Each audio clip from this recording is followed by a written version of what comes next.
To the war in the Middle East now, where the high-stakes peace talks are taking place between the U.S. and Iran in Switzerland. መጨረሻው ምን ሊሆን ይችላል? ቀጣዮቹን 50 በላይ ቀናት መጠበቅ ዓለም ብትገደድም ሚሳኤል ከመወራወርና መተኳኩሱ ለድርድር በጠረጴዛ ዙሪያ በማዕከላዊ ስዊዘርላንድ በርገንስቶክ ሪዞርት መቀመጥ በጎ እርምጃ ተደርጎም የሰው ልጅ እልቂት በሚያንገበግባቸው ልከኞቹ የሰብአዊ መብት ተሟጋቾች የሚወሰድ እንደሆነ ይነገራል። ምንም አይነት ወታደራዊ ስጋት እንዳይኖር ማድረግ የኢራን ኢኮኖሚ ያደቀቀው የማዕቀብ ጉዳይ መነሳት የሊባኖስ ሁኔታ ሆርሙዝ ሰርጥ ተከፍቶ ይቆይ የአቶሚክ ቦምብና ዩራኒየም አቅም ለጊዜው የተደራዳሪዎቹ ቁልፍ አጀንዳዎች በስዊዘርላንድ ሆነዋል። የአሜሪካው ምክትል ፕሬዚዳንት ጄዲ ቫንስ የፕሬዚዳንቱ ልዩ መልእክተኛ በመካከለኛው ምስራቅ ስቲቭ ዊትኮቭ በ2020 መካከለኛው ምስራቅ የሰላም ስምምነት አብርሃም ስምምነት የሚጠቀሱትና የትራምፕ አማች ጃሬድ ኩሽነር ከዋሽንግተን የኢራን የውጭ ጉዳይ ሚኒስትር ሰይድ አባስ አራግቺ ሁነኛ ተደራዳሪው መሐመድ ባክር ካሊባፍ ከቴህራን የፓኪስታኑ ጠቅላይ ሚኒስትር ሻህቤዝ ሻሪፍ ፊልድ ማርሻል አሲም ሙኒር ከኢስላማባድ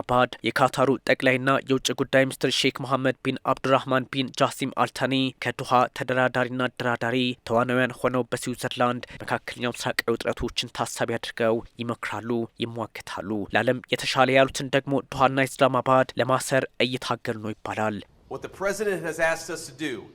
ፕሬዝዳንቱ እንድናደርግ የጠየቁንን በአዲስ ነገር እንድንመልስ ነው። ማለቴ ከኢራን ሕዝብ ጋር ያለንን ግንኙነት ለመቀየር እንዲሁም እጃችን ለኢራን ሕዝብ እንድንዘረጋ አስተዳደራችሁ ለቀጠናው ያለመረጋጋት ዋነኛ ምንጭ መሆኑንና የኒውክሌር ጦር መሳሪያ ፍላጎቱን እርግፍ አድርጎ ከተወው አሜሪካ ከዛች ሀገር ጋር ግንኙነት ለመለወጥ ፍላጎት ይኖራታል። በዋነኝነት ያ ነው ዓላማችን። በተለይም በመካከለኛው ምስራቅ ሸምጋይ ነኝ በሚል ረዥም ጊዜ የፍልስጤምን ጉዳይ ታሪካዊ አደራዳሪ ከኔ በላይ ማን አለ በሚል ራሷን የአሜሪካ ጋር ጥግ ላይ አስፍራም እጥባን ለስራ አስፈጻሚነቷ ስትረዳ ለኖሮቹ ግብጽ ደግሞ ከቅርብ ጊዜ ወዲህ ካታር አሁን ደግሞ ፓኪስታን ተመራጭና ታማኝ አደራዳሪዎች ሆኖባታልና እኛንም አሳትፉን እጅ በማውጣት ጥያቄ ውስጥ እንደሆነች ካይሮም እየተነገረ ነው። በአንዳንድ መድረኮችም ስሟ ይጠቀሳል። በእርግጥ ፕሬዚዳንት ትራምፕ መፌብሪያ ዲክታተር የኔ ምርጡ አምባገነን ለሚሏቸው አልሲሲ አረሳውትም ማባባያቸው ሊሆን እንደሚችል ደግሞ በሌላ በኩል ይነገራል። ነገሮች ሄደው መቋጫቸው ወታደራዊ ድል ሚሊተሪ ቪክትሪ አንዱ ሌላውን ሙሉ በሙሉ ሲያሸንፍ በድርድር ሲረግብ ዓለም አቀፍ ተዋናያን ሲገቡበት ውጥረትና ተኩስ አቁም ውስጥ ሆኖ ሲቀጥል ወይም አንዱ በሌላው ድል መቀዳጅ ሲያቅተው ሊሆን ይችላል ቢባልም የአሜሪካና የኢራን ጉዳይ ግን ሁሉንም ነባሮች የጦርነት ማጠናቀቂያ መንገዶች ሞክረው ሊያልፉ ይችላሉ። ምናልባትም ዓለም አይተው በማታውቀው መንገድ ደግሞ ሊጠናቀቅ ይችላል የሚል ፖለቲካዊ ስጋትና ወታደራዊ ትርምሶች እየተፈጠሩ ነው። You all know what the so-called president of the United States was saying. ቀደም ሲል የአሜሪካው ፕሬዚዳንት ሲሉት የነበረውን ሁላችሁም ታውቃላችሁ። 180 ዲግሪ ታጥፈዋል። ኢራን ያለምንም ቅድመ ሁኔታ እጅ መስጠት አለባት ሲሉ ነበር። ኢራን ይህን የማድረግ መብት የላትም፣ ያን ማድረግ አትችልም ይሉናል። ከዛም ንግግር አደረጉ። ኢራን ይህ ማድረግ ትችላለች አሉ። ከዛም ንግግር አደረጉ። ኢራን ይህንን ማድረግ ትችላለች አሉ። ዩራኒየም የመያዝ መብት አላት ይላሉ።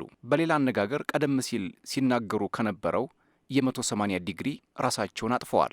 የእኛን መብት ችላ ሊሉት አልቻሉም፣ ተቀብለውታል። Ignore our rights.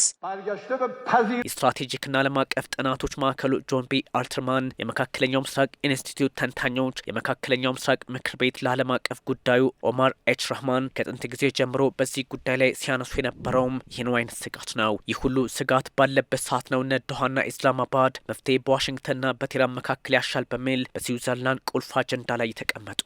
ምንም እንኳን አሜሪካና ኢራን በመጀመሪያው ቀን ድርድራቸው በተለይም ጥያቄዎችና ዛቻ ውስጥም ቢሆኑ ለመጨረሻው ስምምነት የሚሆናቸው ማዕቀፍ ላይ ተስማምተዋል። በጎ ነገር ድርድሩ ቢሆንም በሌላ በኩል የሊባኖስ ጉዳይ አዲስ ስጋት እየፈጠረ ነው። የኢራን አብዮታዊ ዘብ የቅዱስ አሊያም ቅዱስ ኃይሉ ዋና አዛዥ እስማኤል ቃኒ እስራኤልን ማስጠንቀቃቸው ሁኔታዎች መልካቸው ሊቀይሩ እንደሚችሉ ጠቋሚ አድርገውታል። እስማኤል ቃኒ እስራኤል ከደቡባዊ ሊባኖስ የማትወጣ ከሆነ ችግር ይገጥማታል ማለታቸው ሁኔታዎችን አስቸጋሪ አድርጓቸዋል። ለስምምነት አረንጓዴውን ምልክት ጫና ውስጥ ያስገባዋልም ተብሏል።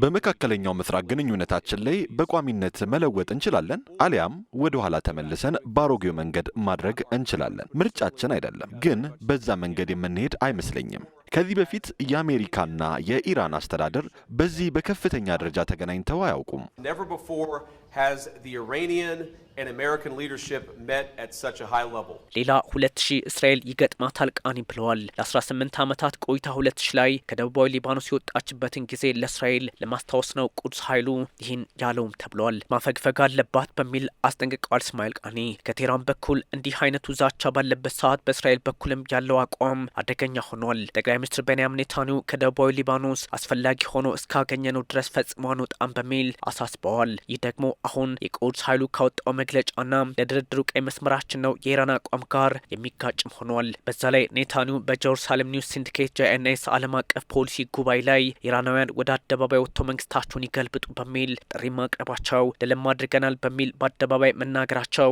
ችግሩን እያወሳሰበው መጥተዋል። ድርድሩ በምንም መንገድ ይጠናቀቅ ከኢራንና ከእስራኤል ፖለቲከኞች በኩል የሚወጡት መግለጫዎች ግን ስጋት ያዘለባቸው ሆነዋል። ኢብራሂም አዚዚ የኢራን ብሔራዊ ደህንነትና የውጭ ፖሊሲ ኮሚሽን ኃላፊ ሆርሙዝ የኢራን የውሃ አካል ሉዓላዊ ግዛት ነው ማለታቸው ደግሞ ይህኑ አለመግባባት ያሳያል። በድርድሩ ላይ ሆርሙዝን በተመለከተ ለውጥ መጥቷል ቢባልም በቴህራንና ቴልአቪቭ መካከል የሚሰጠው አስተያየት ግን ምናልባትም ውጥረቱ ሌላ ፖለቲካዊ ቅርጽ በመካከለኛው ምስራቅ ሊሰጠው ይችላል የሚል ስጋትም እንደዚሁ ተጋርጧል።